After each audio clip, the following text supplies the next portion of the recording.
Please like what I like. I'm Michael. This is Joe. We're the Gladding Brothers. If you don't know us from anywhere, we're just two people that like talking about movies with each other. So if you join in, you might find some movie recommendations that you'll enjoy, and then you can watch the movie and listen to us afterwards. Don't do it in the reverse order, or you're going to have the movie spoiled for you. The movie this week is Claire's Knee, which Joe will introduce shortly. But before that, I want to refer back to the previous episode, Princess and the Frog, which was my pick. Do you have any things that you realized after the recording that you wanted to mention and forgot? Because I have a couple. They're kind of short and dumb, but I wanted to mention them anyway. Didn't have anything. I went through my little notebook. Yeah, there was nothing I forgot to talk about. Okay. All right, first, regret number one, and this is very stupid. I regret not starting the episode off by asking you, "Are you ready?" Yeah, that was a real stupid missed opportunity. And second thing that I had wanted to talk about but forgot to was I thought that Big Daddy and Charlotte would be a good thing to bring up if you're trying to explain white privilege to people. In that, okay, yeah, like they're not doing evil on purpose. Like I think a lot of people hear white privilege and they think they're being called a bad dude. Mm-hmm. But they also they're aware of Tiana's difficulties, and they only really interact with her problems insofar as they can help themselves. Mm-hmm.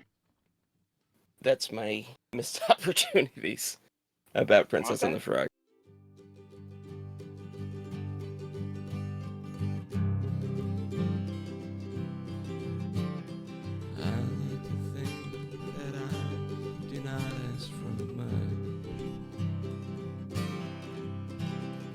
Don't have to sit with me, look at me, we don't have to touch. You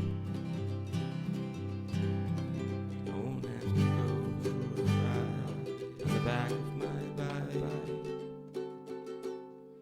Please like what I like. Joe picked this week's movie, so this week we are the knights who say things about Claire's knee.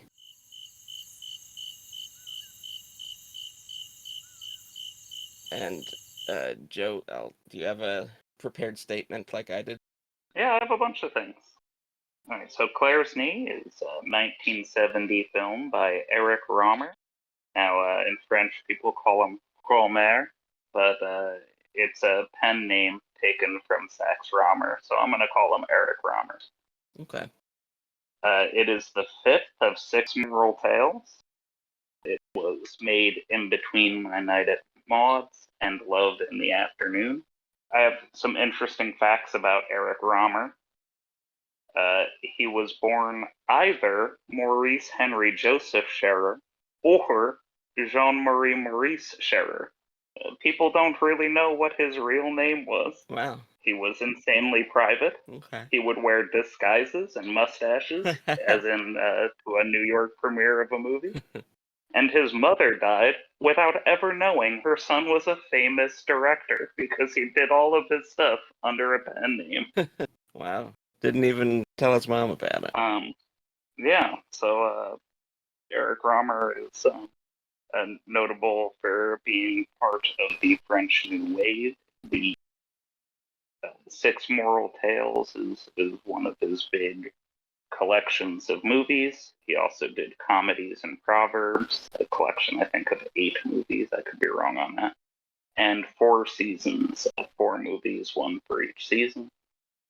He kind of liked working on a topic and working back from there. Kind of like setting up a theme for movies and then building movies to fit in that theme. And his moral tales were focusing on what he believed matters is what they think about their behavior rather than their behavior itself. Okay. And the quote is, the protagonist discusses himself and judges his actions. Okay. I film the process. Yeah, when I heard Is it okay You can to interject, bring yeah. stuff? Okay. Yeah, when I had heard that this was part of a set of movies called The Six Moral Tales, I was surprised when I watched it, and it wasn't like a parable. Like I thought that meant it would have an explicit like moral judgment or like like a movie trying to lead by example on some moral question that the writer or director is posing. Hmm. That it's more just a movie themed around a moral decision, you know? Hmm. Uh, and I haven't seen any of the other moral tales, but it sounds like that's kind of how they all are. The camera doesn't judge. We're just watching somebody struggle with something. Hmm. Yeah, and a lot. I also read. I read quick synopses of most of them. I've forgotten most of those by now. Um, Hmm. but it sounds like almost like more than half of them sound like they're about sexual relationships, or at least like sexual desire. Seems to be one of the foremost moral themes in his arsenal, I guess. Hmm. Have you seen any of the other moral tales? I've seen all of them, yeah. I've Oh, seen okay. all of the moral tales and all of the comedies and parables. Mm. I've seen quite a few Eric Rohmer's, but not all of his stuff. The only other Eric Rohmer, I was saying Rohmer in my head, so I might accidentally say it that way. I don't know if it's wrong. Well, yeah, like I said, he can't. It's a pen name Yeah, taken from Erich von Stroheimer and Sax Rohmer. yeah, So that's why I'm calling it Rohmer, but in French, everybody called him Rohmer. yeah. The only other movie of his I've seen is The Green Ray, which I liked a lot. Have you seen that one? I have, yeah, that's one of the comedies in proper. Oh, okay, yeah. I found like the main character in that one felt a little like exaggerated. Like her emotions, she feels a little not hysterical. What's like uh, histrionic, I suppose. Hmm. But it's still like I felt like I understood where she was coming from more than the characters in this movie. But that gave this movie a lot to think about. Hmm. I have some more Oh, stuff okay. about Claire's knee. The cinematographer is Esther Almendro. He did a number of French New Wave movies, a number of movies for Rohmer as well. He did Pauline at the Beach, Love in the Afternoon, My Night at Maud's, La Collection, as well as working um, with Huh. Truffaut on The Last Metro and Story of Adele H. But he is best known as the cinematographer on one of the greatest looking movies of all time, Days of Heaven by Terrence Malick. Oh. Have you seen Days of Heaven? No, it's on my list, but I haven't seen it. I think the only Terrence Malick I've seen is what's that one with the guy who his girlfriend's and hides out in the woods. Uh, Badlands. Yeah, yeah. That was a good one. I'd recommend almost all Yeah. of his movies to you in particular. Yeah, I think you'd like. Did you come across Eric Rohmer's or Rohmer Eric's movies just as like you were getting into like the French New Wave, or like was he recommended to you based on other movies you like? How'd you come across Eric Rohmer's work? I frequent the Criterion subreddit on Reddit and Mm. a boutique Blu-ray subreddit, and I also I look to expand my collection, and yeah, he was recommended in reference to other Yeah. directors and stuff, and I just kind of Oh, that's kind of how I stumble upon because most of them. I asked you about him because I think I had remembered you bringing up one of his movies at some point. But the reason I Hmm. asked about it is because I noticed that letterboxd and some streaming services were recommending his movies based on my love of Yasujiro Ozu's movies.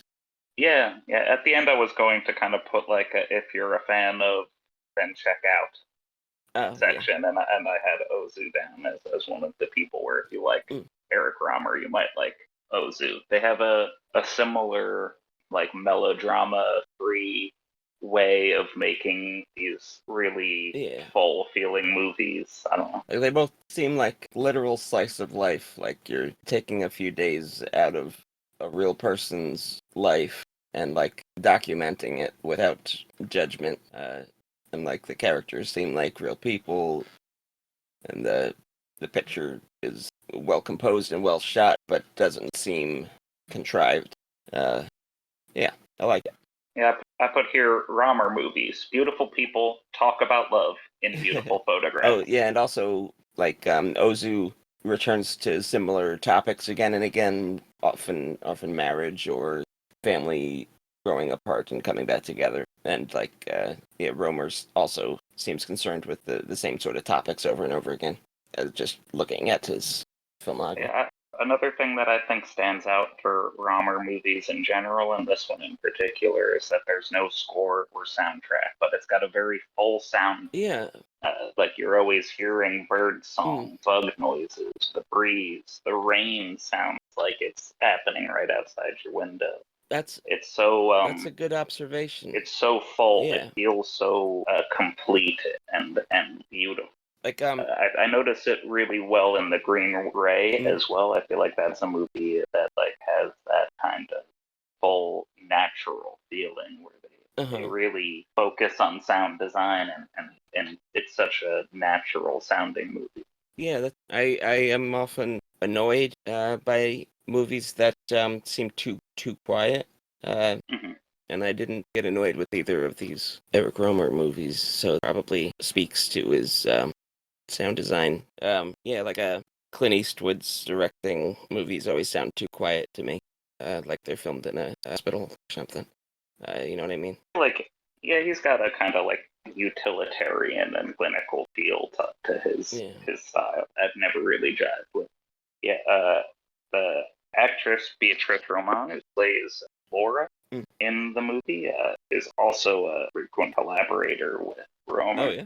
She was in Love in the Afternoon, The Good Marriage, The Green Ray, and Autumn Tale. Oh, I didn't notice she was also in The Green Ray. Is she a child actor in most of his movies, or was this like one of the earliest ones? Her first. This is the first one she's in Rohmer's, and she was 18. Oh, okay. She just looks young. Yeah. I put in parentheses it has a real call me by your name problem where the age difference is so pronounced by how young the actor playing the character looks. Like it's supposed to be young, but like I feel like they also like casted somebody who looks very childish. Yeah, it makes it uncomfortable that it's hard to tell if she is pubescent. She looks like she could pass for like not finished with puberty yet. Yeah, and the actress who plays Claire is 15. Ah, okay. So yeah, that's all I have for the wind up.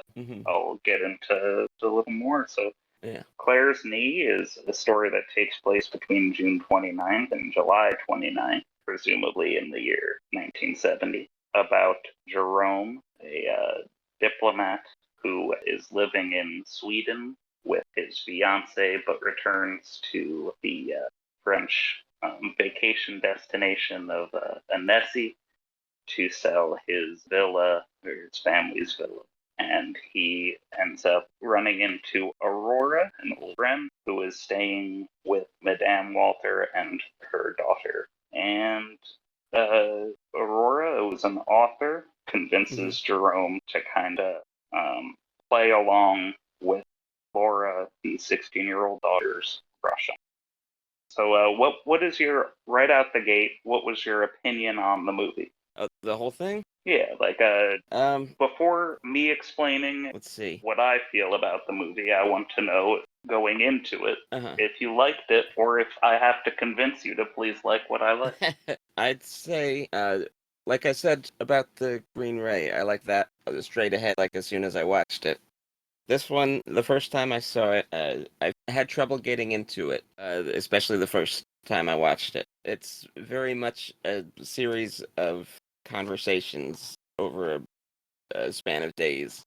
I feel like visually it kind of shoots its wad early. That scene of him showing up on the motorboat and like meeting up with Aurora on the bridge and stuff like that is all like so brilliantly nice to look at. And then once he's like at the villa, it seems like the scenery kind of sinks into the background, like just becomes the setting. The scenery literally goes into the background as the movie is intentionally overexposed so that the background does not distract. Okay, yeah, that I'm noticing something that was actually done on purpose. So yeah, so all there is to really focus on for a lot of the movie is the talking, and the dialogue is good, and we'll talk about like lines and such later on. But like yeah, the first time I watched it, I had trouble keeping my attention on it because like you're just kind of trying to find out what's important about what they're saying. Once I had seen the whole thing and like digested it, when I came back to watch it a second time, I found it a lot easier to hold my attention on it because I knew what happens in the story, and now I'm just focusing on like the details. So I found myself enjoying it more the second time, and I liked thinking about the movie after I had seen it. But my first time watching the movie, I didn't quite like it. Oh, okay.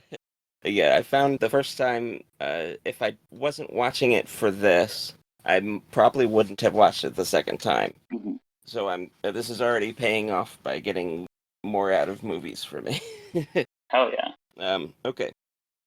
But yeah, Go ahead. I wanted to hear what question you said you had written a few questions, so I wanted to Yeah. do that before I got into all of my fine tooth comb stuff, because maybe we'll have a more organic way to talk about it through your questions than me just going through my list later.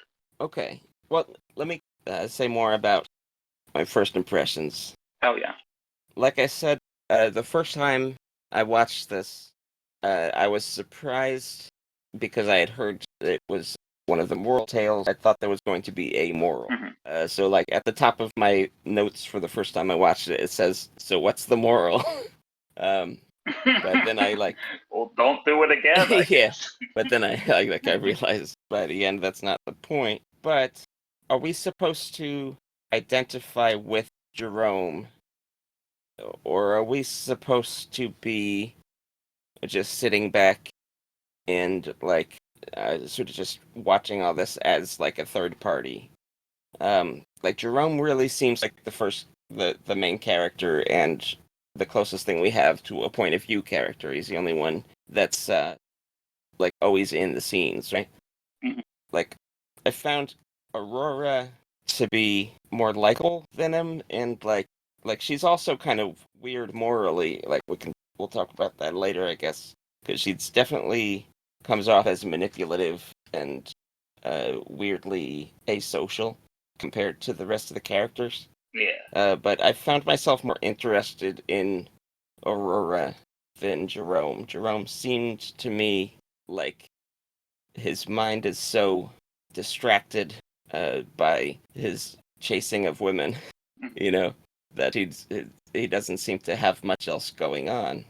So I found it hard to like identify with him, but it doesn't mean that there's nothing in there for me. I mean, like it's fun to think about after and to analyze the second time because you're kind of thinking about like how this whole thing's set up. Half of my notes are about Aurora and whether or not this whole thing is set up by her.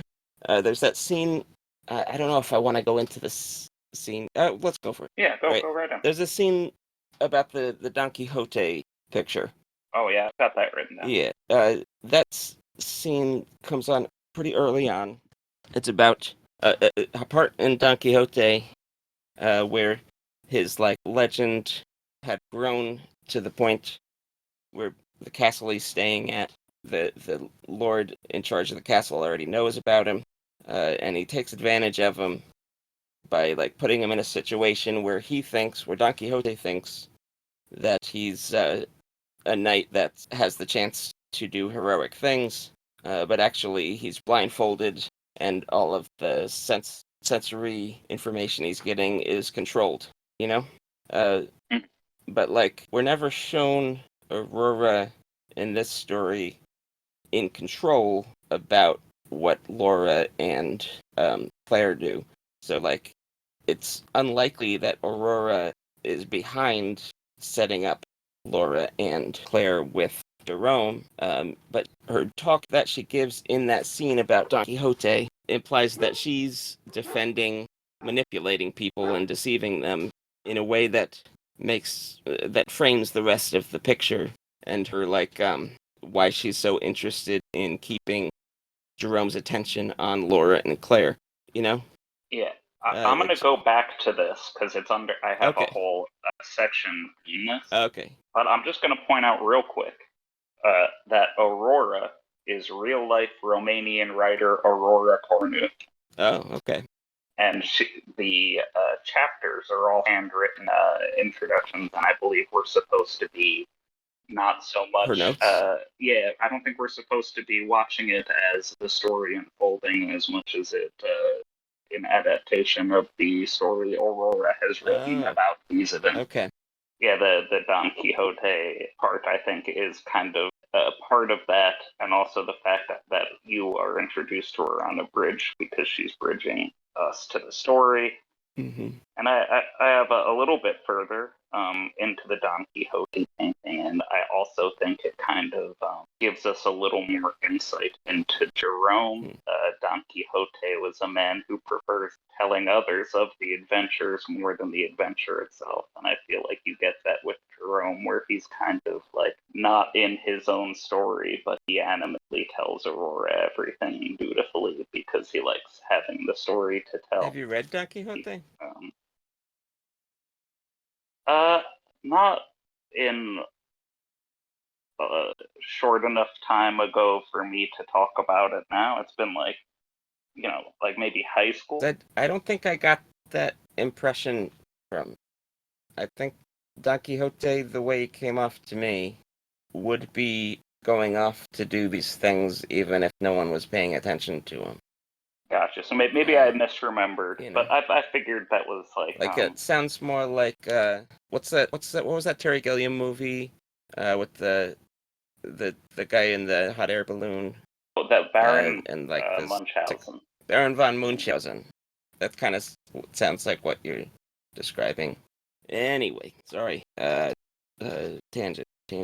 Again, talking about the Don Quixote scene. Like, is that scene about, based on your interpretation of it, is that scene supposed to be saying more about Aurora's personality or writing or the way she acts in the story, or is it more about the actual situation that Jerome is in? Are we supposed to be applying Don Quixote's situation in that story to Jerome's situation in this story? I think to an extent. Like, I think at least Aurora feels that way.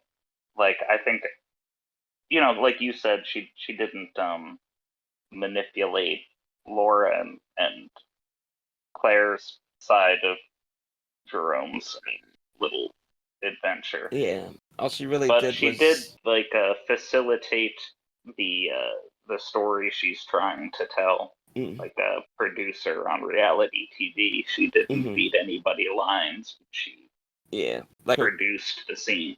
Her conversations with Jerome nudge him in the direction she wants him to go.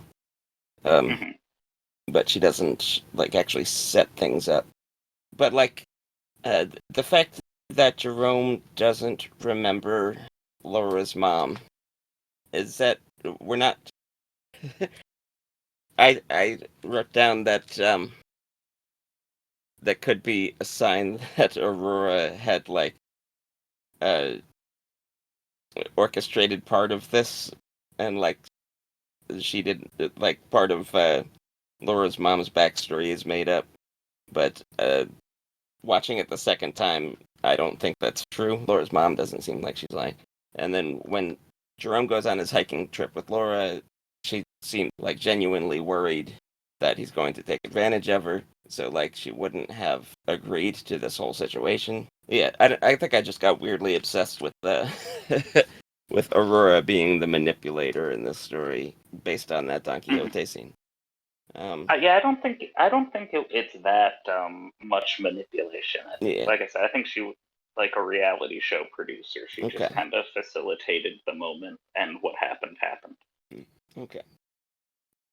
Does the implied infidelity of Jerome and his tendency to go for younger girls, does it does it not make him less likable for you?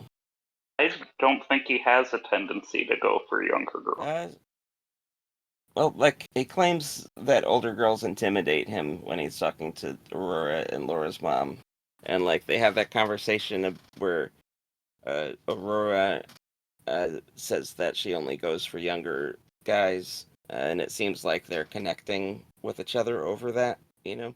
I don't know. I mean, well, I think he goes for younger women, but like I never got the feeling that he was attracted to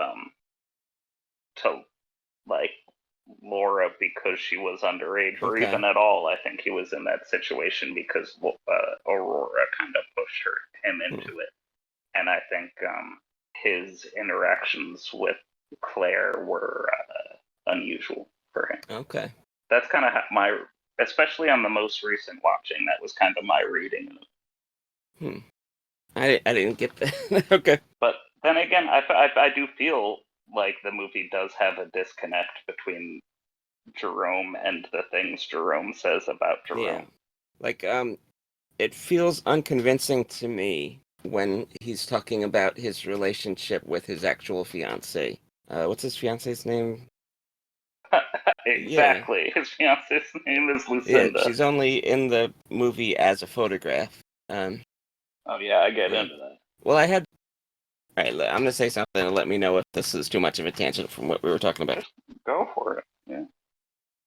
I had a bath time thought today about this movie. That there's kind of like an ego, super ego thing going on here. That, like, Jerome, his desires to touch Claire's knee and to flirt with Laura, that's like his id thing. That's like what he desires without, like, thinking about anything without, like, if he wouldn't think about tomorrow and about how he wants to be, that's what he would just go after. Where the adults in the story are more of an ego thing, that, like, Laura's mom and Aurora are, like, fighting over, well, not fighting, but they're pulling him in different directions, you know? Like, I keep saying Laura's mom, I forget what her name was too. But she, like, seems to be, like, gently coaxing Jerome away from spending so much time with the younger girls, but not too hard, I guess, because she's mostly polite or because she's distracted by her boyfriend. But she seems a little disappointed that Jerome doesn't seem interested in her, like, in their first, like, dinner together, that she wasn't remembered. She's not offended by it because she has, like, excuses why she wasn't remembered. Like, did I write that down? Nope. But yeah, she has, like, a reason she gives why she didn't expect Jerome to remember her from when they were younger. But she does, like, keep talking about how she wants to get married again and stuff like that. It seems like a weird thing to drop in front of him unless she was trying to let him know that she was single. You know what I mean? But maybe I'm reading too much into that. Yeah, like, while she's pulling him in one way, Aurora's trying to pull him in another way. There are close people around him that are having effect on how he goes about what he wants. Kind of an ego thing. In addition, himself has this whole thing with Lucinda, and he keeps himself from going too crazy into things. And then Lucinda, her complete absence from the story makes her a superego. She's above everything. She has no power to actually interfere with their daily lives. She's kind of a god character in that all she can do is judge him afterwards. Mhm. And that also is what the audience is doing, but like Jerome's not aware of the audience; he's aware of Lucinda. I don't know. Is that? Do you think any of that's intentional, or am I just analyzing too much? No, well, analyzing too much is the point. Okay. I think that's what's gonna. I think that's the rub. I think that's why we're here recording That's true. this to pour over the minutia. But yeah, I did write some more about Lucinda not being in the Mhm. story, but I just want to read this. I wrote a little quote down. There's a short story that accompanies each of the six mural tales, and I have the book with my Criterion Oh. set, so I'm going to read a little excerpt from the short story version. Okay. Might have been paraphrased into the movie, but I wrote this down while reading. This is from Jerome. The act of paying court to a woman other than Lucinda didn't make me feel guilty. It made me feel like I was wasting my time. He's marrying Lucinda because she's the only one. This is just a little like sub thing, and in quotes, it's my will doesn't figure in the equation. Mm. So again, either Jerome's words differ largely from his feelings, or again, I still like. I'm not saying I believe everything Jerome says in the movie, but I do believe that he's more about this for the story than the actual event. Really? My most recent viewing of this, I got Jerome as like a guy who's doing this as he wants to tell this story to Aurora, Oh, okay. and then he wants to be a part of the story. That's my Through reading the of whole. it. But again, this is my third watch, and I kind of had a completely different feeling on this watch than I did on my first. I feel like I could buy that with the stuff with Laura. Like, he doesn't seem transfixed by Laura. He just, Aurora has to keep sort of pushing him in that direction.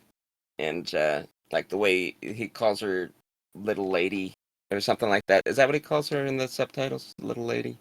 Yeah, I think so, yeah. Because, like, if one were to want to groom a young woman, the angle usually that I hear people playing in movies and such is you want to play on the young girl's desire to be seen as mature, you know. Mhm. So like to keep reminding her of the age gap with the things that he calls her, like even if it's teasing, it shows that he's not putting his whole ass into pursuing Laura. He's just going along with the flirting that she's doing. But when he switches his attention to Claire, there's that whole like really nicely done as far as like visual storytelling. The titular's first scene where he like is staring at her knee when she's on the ladder, and Laura comes over with the bowl to give it back to him, and like he doesn't even look away, and she has to get his attention by like thrusting it into his chest and running off. Like it's a good way to show visually that like Laura realizes she's the old news now. I wrote about that scene. I wrote the Claire's knee scene is infectious. Yeah, it's a good. Like a good I one. liked Claire's knee at that moment. Yeah, but like he's genuinely you can say he's infatuated with her knee if you want, but I don't think you can separate a body part from a person to that extent. I think he's infatuated with Claire from then on. Definitely.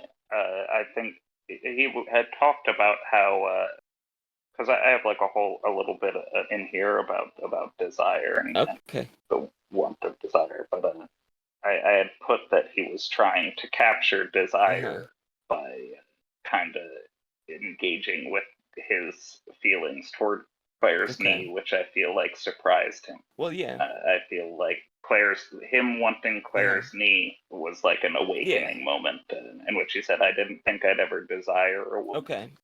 Well, yeah, I can. I don't think that contradicts what I'm saying though. Like, yeah. Oh, it doesn't. I'm saying he absolutely. I was saying that, but like, I think that there's a difference between like knee-jerk reactions and sudden feelings and stuff, and like someone being a pervert. Okay. Like that's what I was saying. Like I didn't read as Jerome being a pervert Well, I didn't use the word pervert. in this particular. I know you didn't, but like there is not a lot of other words for a man who likes young women. But Okay, I get what you're saying. yeah, like looking and wanting and stuff feel like are things that are beyond our control. True. But like, if And it should also be noted that in 1970s France, there was nothing illegal about him wanting Claire or Laura. So that's like why we're kind of up we're against the fact that like if we had a sudden moment of like I'll believe something, we wouldn't go talk about it because it's illegal. But in this case, he's just like, yeah, this happened. Okay. That's why I feel like he's more open to these moments and talking about it with Aurora as well. I think once he switches his attention to Claire, I don't buy that he's only responding to something for the story. Like he's responding to something that's an actual desire in him at that point. You know, he could have just been responding to flirting before. Now he wants something, and like, yeah, touching a knee is an innocent endpoint to pick, but I mean, it's not inaccurate to say that he's putting his energies into flirting with a young girl because he's attracted to the young girl. Yeah. Yeah, like I'm not saying Jerome is a good person. I'm just saying like, yeah, like I think there's okay. And like where he tattles on the boyfriend, was he making? Because I feel like both times I either missed it or misunderstood it. Was he making up that he saw him with another girl, and it just happened that he was with another girl, or did he actually see him with another girl and was actually telling the truth? He was actually telling the truth when he offers to take Claire to the city of Annecy from Annecy Lake. I don't know if I'm pronouncing that right. I don't know French very well. That's okay. When he's telling, like when he offers to take Claire, he's coming back from Annecy, which is where he just saw. I actually didn't write the boyfriend. That's okay. Name. He's just the boyfriend. Yeah. The boyfriend. But yeah, he did see him with the woman. He didn't see anything too serious. He just saw them canoodling, so the boyfriends could be true. But he definitely did see something. I think either way, like it would be worse if he was making it up, because then it would just be him instigating stuff for his own benefit. But like, there's no reason, I think, like he hasn't been shown in the rest of the story to be like overly concerned with the truth, you know? Like he's not a warrior for truth. No. He definitely he wants to use that information to put Claire into exactly. And like I think that also goes to show that he's kind of, once he switches to Claire, he's putting his all into getting this goal. Yeah. Jerome's definitely an asshole. Well, I don't know if that was my whole point. Well, that was my point. Okay. No, because I was kind of like I feel like I defended Jerome, but like I don't think he's like a good person or anything. I just think that he's bad for different reasons.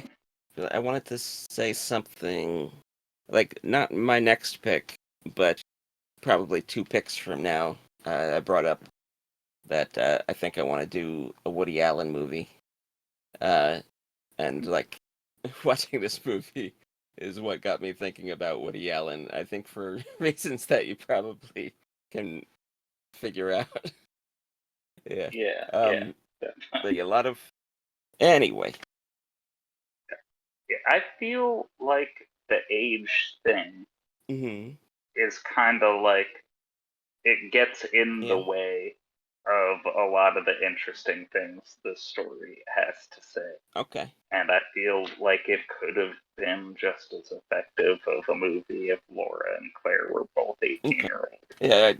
Well, I think we've covered everything that I wanted to talk about that had to do with the age gap. So we can leave that behind and talk about everything else about the story. Do you have more questions? What spoke to you about Claire's Knee that you picked it over the rest of its extensive filmography? Uh, Honestly, the first time I saw it, I just fell in love with like the photography. I think it's like just a beautifully filmed movie, and I think the setting is beautiful. I think the colors are really great, and like it's really an aesthetic choice.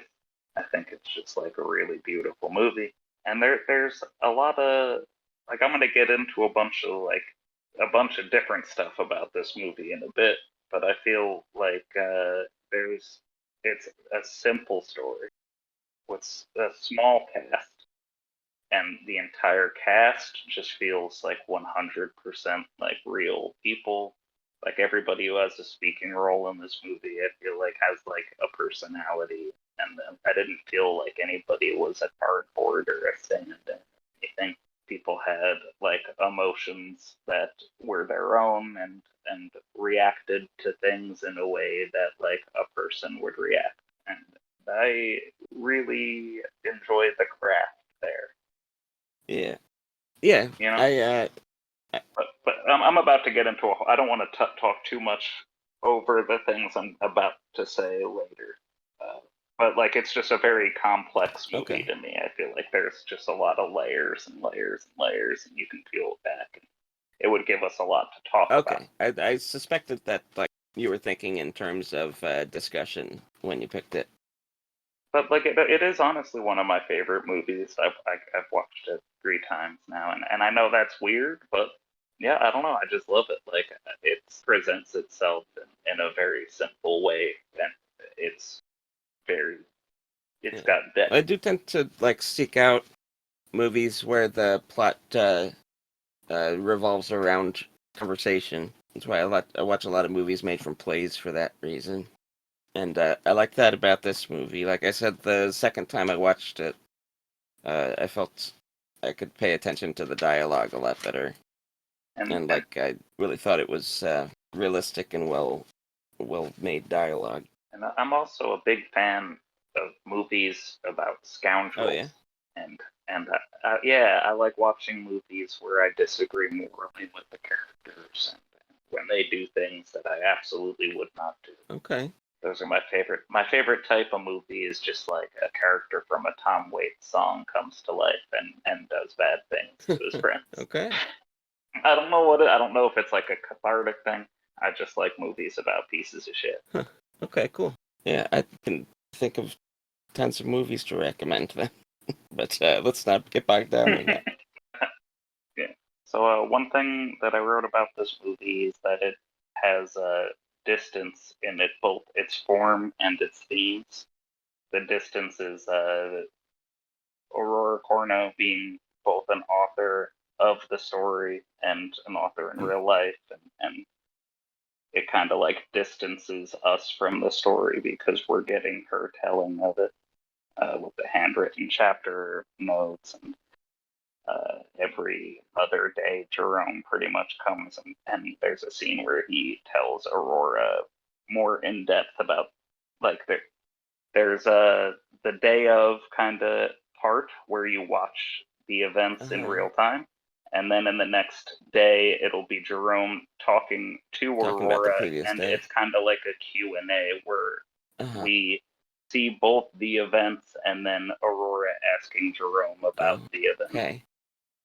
Do you think I feel like that that. the audience is intended to make that connection? Like, because I didn't know that she was an author in real life, so that was lost on me, and I didn't Like, didn't the Green Ray also have handwritten title cards like this did?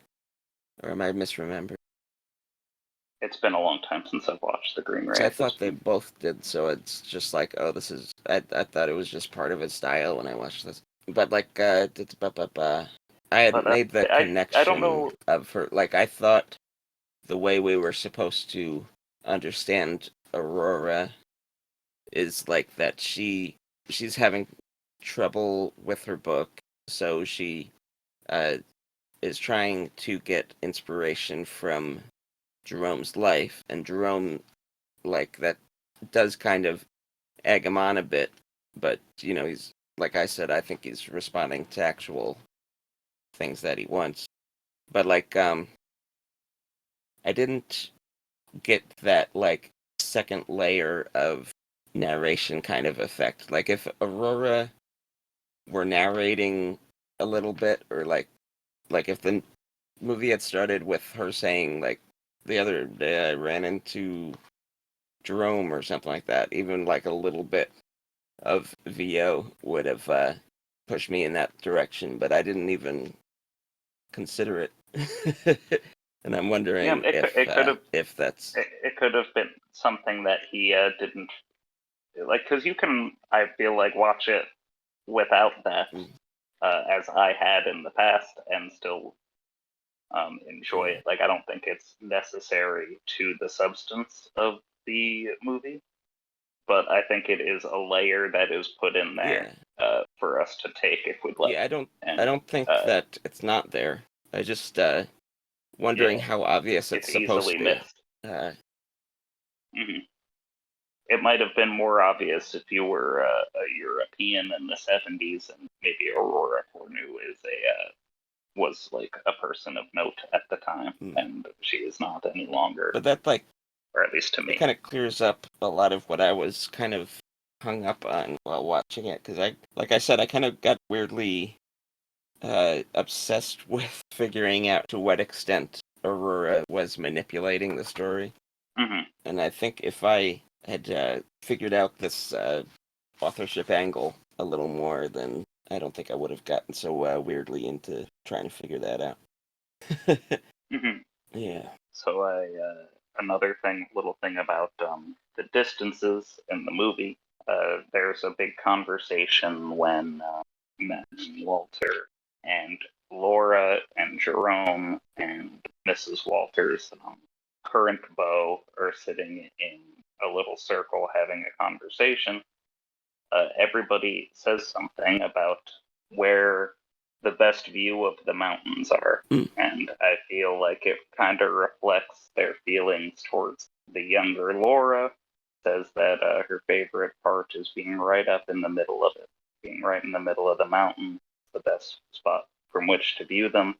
And I feel like she mentions several times that she wants to be kind of like head over heels in love, and in the middle of it, and in it. And Jerome seems to be of the mind that distance makes the heart grow fonder, and the older people in the group all mention that they would rather live on the far side of the mountains where you get a better view of further away.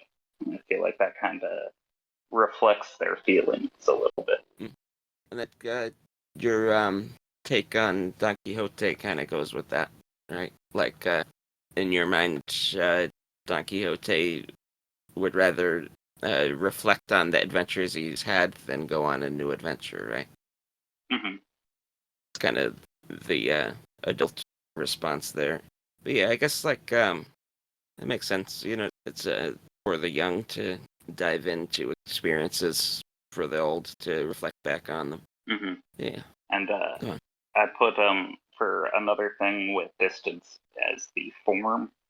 We're kind of like in the stories being placed with everybody in kind of, I put like in quotes, vacation from their normal life. Laura, although she's at home, all of her friends are away.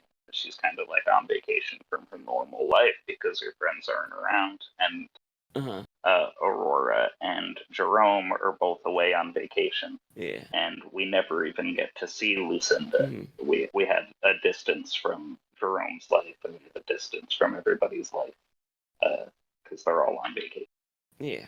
And that adds to the whole Jerome not feeling like he has to take any of this too seriously, he's not worried about it affecting his marriage or anything like that, because to him this isn't his real life. This is a break from his real life, So everything that happens in Vegas stays in Vegas. Exactly. Yeah, I get that. And then the whole distance aspect adds to his feeling of detachment, and a feeling of detachment makes it harder to make moral decisions, because you don't feel the weight of any repercussions on other people. Mm-hmm. Like how some tourists often tip poorly. Yeah, I can see that. Sorry, there's a question I forgot to ask. Would you like another question? Yes, hit me with it. Do you think there is an aspect to Jerome's trip of the fear of growing older and the desire to regain lost youth? It's not only makes sense of his flirting with the younger girls on the island, but he is going back to a place that he often went with his family as a child. He remembers a girlfriend that was 8 with blonde hair called Popinette, and he ends up being more taken with the blonde-haired girl in this situation. He spends all his time with the younger people and doesn't seem that interested in spending time with the older people, although it could just be that we're not seeing as much of his time with the older people. And it's happening right before his wedding, which is often seen as a transition period into another part of your life. He's when he gets done with this vacation, he's going to stay with the same woman for the rest of his life potentially. Even though he does kind of hint at that they're okay with occasionally having affairs. But that could just be him saying exactly it as well. I don't. Yeah, do you think that's a part of this I think whole that's thing? something, Okay. man. Yeah, I think It's a multifaceted story. yeah, the good thing. What I like about art like this movie, not necessarily movies similar to it, but I like a movie that gives you enough to go on and think about it, and doesn't just unnecessarily give you everything right up front.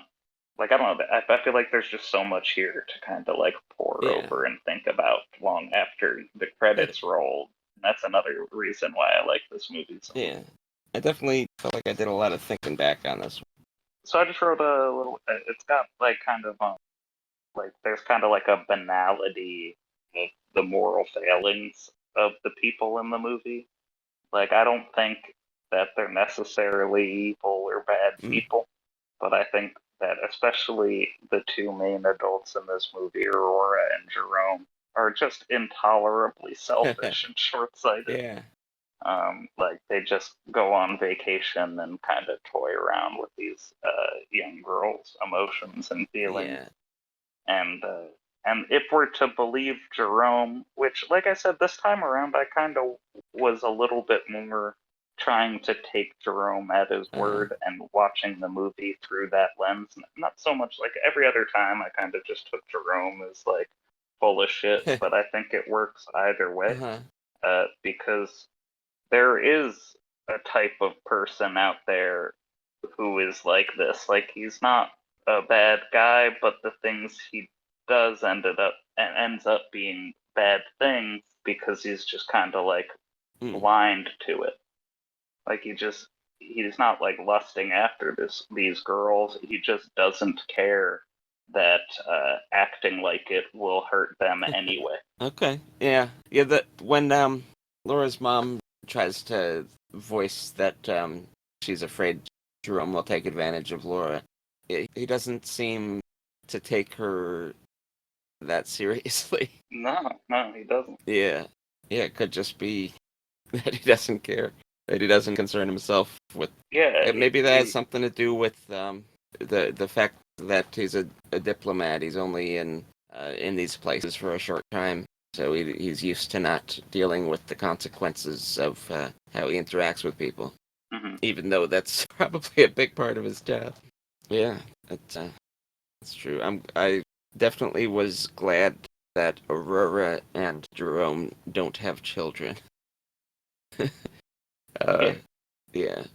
Another example of Jerome just kind of overall being a kind of like narcissist and not really a serious person is he says that he doesn't look at the ladies anymore. And, you're like, oh, is it because he's getting married? And no, his answer is because he can't even tell one from the other.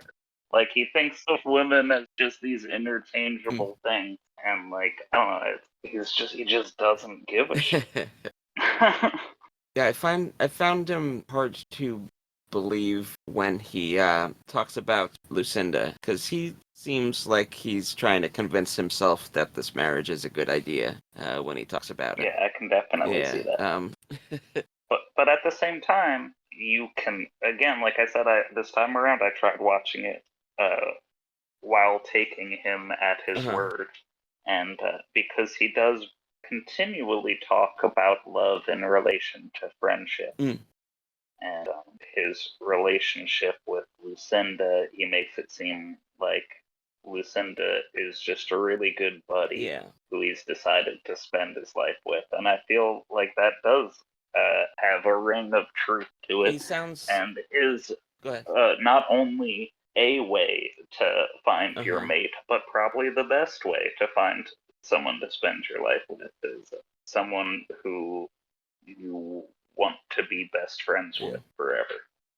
Yeah, I thought and that's so. again, like if you choose to watch this movie, taking Jerome at his word, because you could watch it again tomorrow and pretend everything he says is a lie, and this movie will hold together just as well. Yeah, I got the impression that he respects Lucinda intellectually, at least. He sounds like he thinks that she's smart, but like it doesn't sound like he's interested in her physically. Yeah, he said he didn't think he'd ever desire a woman again. And like he didn't say except Lucinda. That was a period at the end of that sentence. Yeah, you're right. But yeah, I also wrote, complex. What's that? I said you're right. This is a complex story. Yeah, and I feel like you could just watch this movie and write it off about like a pervy guy having a pervy situation, but this movie has a lot to say about love, friendship, distance, desire, being desired, aging. One thing I wrote down is every single person who has a conversation in this movie is at like a different stage of life and therefore has different feelings about the topics in a very organic way. Like Jerome's on the verge of entering married life. Madame Walter has been widowed and divorced, but she's currently engaged. Yeah. Aurora both says that she is engaged and single, and she has the most conflicting things about love. Yeah. And Laura is, in the that time where everybody is telling you that you are an adult but treating you like a child, and Claire is in her first real relationship. I feel like all these characters being together doesn't feel like they're placed by the hand of God or anything, but they are all a complete what's that called? Like focus group that you'd want to see have these conversations and see them get into these debates about love and friendship, because of course they're all going to have different opinions and different things to say, and they're all going to be writing is always a contrivance, the trick is to contrive without it looking contrived, and that's what this pulls off. Yeah, I think it pulls it off really beautifully, like better than most stories. That's another reason why I like this as an Eric Rohmer movie. Mm. Because, like I said, it's just beautiful people having beautiful conversations and beautiful photographs, and I feel like this has the most interesting conversations because of that Mm. cross section of lives that come together. So, like, back to the moral tales, right? The project. Hmm. So, is this part of the moral tales because it deals with conflict over whether or not to pursue your basest interests, or staying true to a relationship when you're not around them and stuff like that. But like, is that enough to say that the whole story counts as a moral tale, or is it like trying to pose a more specific question that I'm not saying? Or is it, or are all his moral tales kind of like this, where they just, more like someone's in a moral quandary and we're just watching them, uh, flail through it? Yeah. Like I said, I had quoted him saying the protagonist Uh-huh. discusses himself and judges his Okay. actions, and he just films the process. Right. So, like, it's not about us judging the protagonist, it's about watching the protagonist have these conversations with Okay. himself. It's like we're watching the debate, not participating. All right. What else you got? All right, let's see. So, there's a lot of little things that I liked, like little like moments that don't really, at least in my writing, hadn't fit into like a specific thing to talk about. So I'm just gonna talk about some things I liked. There's a part where Laura claims that she never cries. In her conversation with Jerome, she says she never cries. In the very next appearance, we see her crying Yeah. after Jerome finally reveals that he's got plans for marriage. Or runs away, saying, "I hate small talk, and darn it, I can't speak from experience on the subject." And she runs away, and then we see her Yeah. crying She's not, immediately. like, well, everybody cries. I think Laura's, like most, teenagers, is more concerned with how she appears to other people than actually truly expressing herself to somebody. And I also liked before in the scene where she says she never cries, and Aurora contrives a reason to leave the two alone. Laura asks Aurora if she'd like help making the fruit salad, and Aurora says no, it's a secret It's a recipe. And secret I just recipe thought for that was fruit funny. salad. Yeah, Like, that's true. it's Yeah, fruit you salad. cut fruits and you put them in the same bowl. Yeah. Yeah, that is. I didn't catch that. That is funny. And I liked when Aurora teases Jerome with the lemonade and pulls it away, and Jerome accidentally touches the knee. Oh yeah. There's like a bunch of little things where it's like these people feel so real because of these like little moments. But before that, anyway, Jerome and Aurora are talking, and Aurora says something along the lines of, I don't remember exactly what she says, but Jerome's response is, "A caress must be accepted. It would be simpler to seduce her." I thought that was like an interesting thing to say, I guess. Well, it's like, yeah, it's the way somebody talks when it's like a game. Like, it shows that it's not just about touching her knee, it's about her allowing him to touch his knee. To touch her knee. Sorry, I keep using the Yeah, wrong it's a pronouns. game. But yeah, the way he talks about it makes it sound like it's a chess match that he's plans on winning. Hmm. So it's like he says it would be simpler to seduce her, but like if he was talking about seducing someone and put it in terms of that and was like, it's not about seducing her, it's about her asking to be seduced or something, like it would Hmm. still be a way to show that you're concerning yourself with the other person's consent and desires, but you're still discounting them as a person from the Hmm. situation and thinking of it as a conquest. It's a way, Yeah, he's definitely a yeah, it's a narcissist way for to sure. talk about doing the right thing and still come off as a scoundrel. Hmm. Another moment I really like is when they're watching the tennis match and Claire's boyfriend touches her knee, and you can feel jealousy in the Yeah. camera angle. It's just like that whole scene is tactile and real. Like the way the camera like kind of goes in on the hand on the knee, like you really feel Jerome's like lust through the camera. I feel I love that scene because I've written that under the scene where Claire's getting the cherries. I said that was infectious, and I felt like the next scene featuring her knee was equally as brilliantly captured.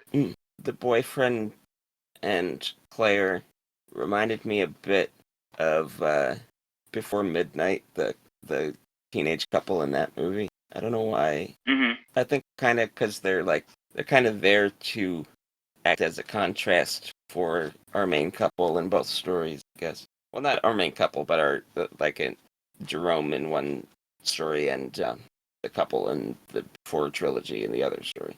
To kind of like in that story, they are kind of there to be jealous a little bit. Mm-hmm.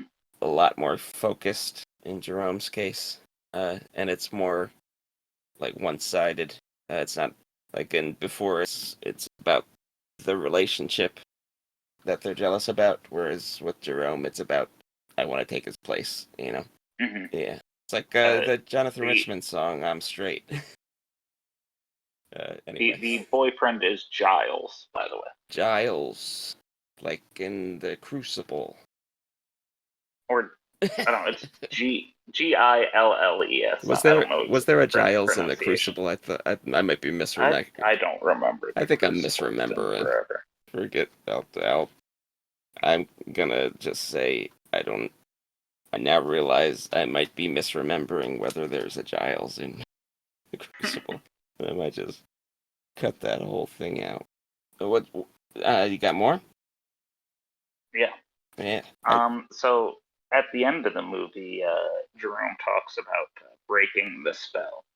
Him successfully touching Claire's knee, he claims broke the spell, and I feel like that is paralleled earlier in the story when Jerome kisses Laura and gives her attention. I feel like the spell is broken, and the very next time we see Laura, she's hanging around with Vincent. Okay. Like that breaks the spell for Laura. Yeah, like Oh, okay. she was curious about this older man, and Uh-huh. once she got a kiss from him, the spell was broken for her. Oh, I Although didn't there take is it that that way. scene with the cherry bowls, Yeah. where she does seem She pissed seemed, off that yeah. way. I thought that But was at the what same broke it. time, she definitely does not give Jerome the same attention after that kiss as she does before. That's true. I hadn't Because, thought of like I it said, that way, but Vincent is in the next scene, yeah. and Claire's need doesn't factor in until 15 to 20 minutes later. Okay. Yeah, I hadn't thought of that. I guess it shows I didn't put myself in Laura's shoes as much as I could have, I guess. Yeah, I thought you were just gonna say like him touching Claire's knee at the end kind of undoes the spell that was caused by seeing her knee at the. Mm-hmm. But it's kind of like I don't know, like it's a Flintstones episode where Fred Flintstone gets knocked in the head and then he's a genius and then he gets knocked in the head again and then he's back to normal. Yeah, and he's back to normal. It's cartoon logic. And I feel Jerome talks about not chasing women, and at one point, Vincent says that kind of something similar to what Jerome was saying. He usually, a woman likes him first, and that's when he makes his move. Vincent says, I want to be liked right away. I don't want to court her, when asked about his feelings towards Laura. So I thought it was interesting that Laura is spending time with Vincent, who seems to have at least somewhat similar mentality to Jerome, or at least mirrored a thought Jerome had earlier. Yeah, well, like could like just paint him as a replacement, I suppose. Mm-hmm. Like she's coming to terms with that. She's not gonna like in a couple days completely make Jerome give up on his fiance and be her boyfriend. Mhm. So, like, if she wants a Jerome, she's gonna have to make her own. And wouldn't we all like to be liked right away? Yeah, I think that's pretty much all I've got. I found another question, I but I feel like it's kind of Oh. connected to my first question. The scene where we first see Aurora and she's on the bridge. Jerome is surprised, thinks it's a coincidence. Is Aurora lying in wait for him? It seems Oh, like that's a good point. if it were a chance encounter, it's like an awfully big coincidence that she's right in the middle of the bridge and looking straight out and in the direction that Jerome is coming. I don't know how she would find out about his trip without him knowing about it. Yeah, I feel like it's probably a coincidence, but Yeah. that's an interesting point. Like it's like too coincidental. Yeah, it could just be like what they like a point of view thing. Like the from the perspective of it already having happened, it looks like it was meant to happen. But I suppose anything else could have. There's one thing that was worded differently in the movie than in the short story, and I just want to read this excerpt from the short story. Okay. She looked at me very ingenuously. And then Aurora says, in this day and age, there are no engineers. And in the movie, it's innocently and innocence. And I like the What is ingenuously and ingenues. Oh, ingenues.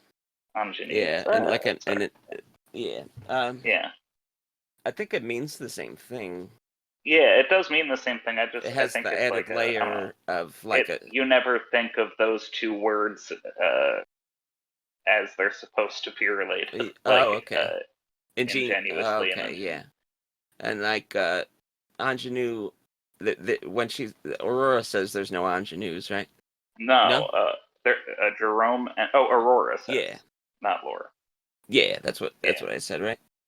I thought you said Laura, but I I meant could to be say mistaken. Aurora because You an, could an have, ingenue, and I'm just an ingenue is I've only heard it used in terms of story archetypes in movies and books.